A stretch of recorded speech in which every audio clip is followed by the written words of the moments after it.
So, 3 winners, 3 losers of the first round of the 2020 NHL entry draft.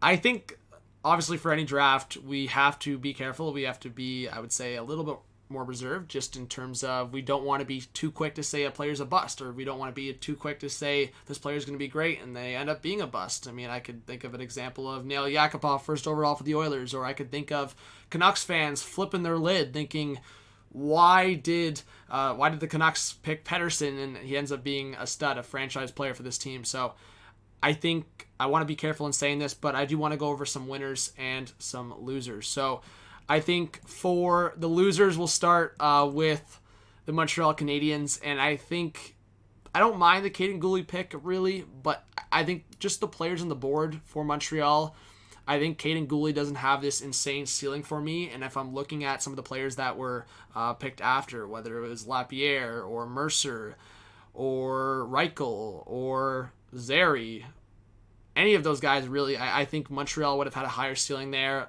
I think Gooley could still be a solid top 4 defenseman, but on top of that and the Max Domi trade today, I think there's a lot of risk in what they did today, so I'm going to have them as current losers. Not that, again, as I make the statement, it's not necessarily a loser in the long run, but right now, based on what I know and based on what I see, I do have to declare them losers.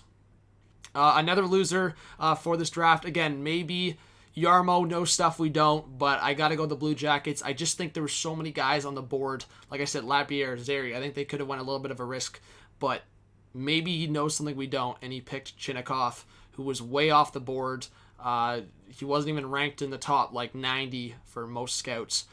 So I think it's a risk. I don't know necessarily if I would have them as winners with the trade today. I think they are winners with that trade, but it's not like they're the huge winners that can make this for me a great pick. So I'm going to go with the Blue Jackets, somewhat losers. And the other loser, and I'm not saying this is going to be a bad pick, but I am going to go with the Buffalo Sabres.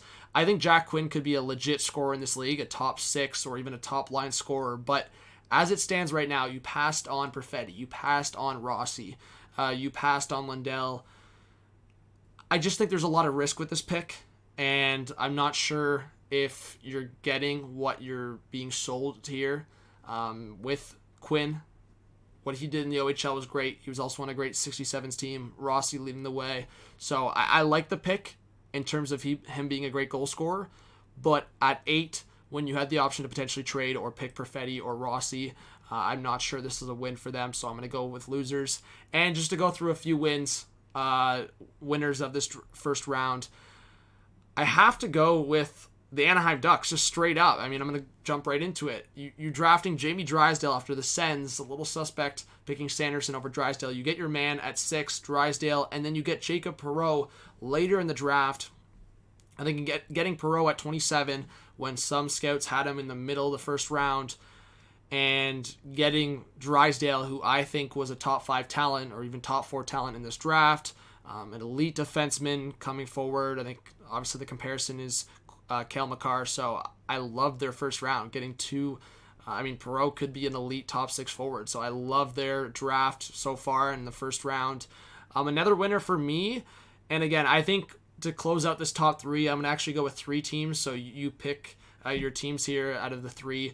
I think the Panthers, Jets, and Wild. I think the fact that they got Rossi, Perfetti, and then the Panthers get Lundell, I think I could say 4 winners. I just love individually each of these picks. I think Lundell is going to learn very well under Barkov.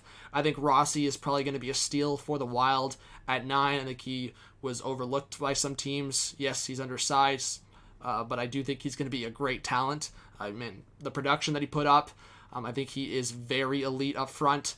And both him and Perfetti, the playmaking abilities, I think Perfetti, the fact he can play both center, both wing. I think the Winnipeg Jets were maybe going to draft Lundell, but the fact that they had Perfetti drop to him when Perfetti could have went 4, 5, 6, 7, this guy drops to 10 for the Winnipeg Jets. So, Jets, Panthers, Wild, all winners here. But for me, the Anaheim Ducks are the number 1 winner of this first round. You get Drysdale at 6, and then you get Perreault. Obviously, the winners in itself, Alexi Lafreniere to the Rangers, Byfield to the Kings, the Sens getting Stutzel, and I think Sanderson's still going to be an elite defenseman. They're winners. Those are obvious winners, obviously. But I think in terms of outside of that, those are the winners. So let me know your thoughts. Please leave a comment. Winners, losers of the first round. Smash the like button. Please subscribe.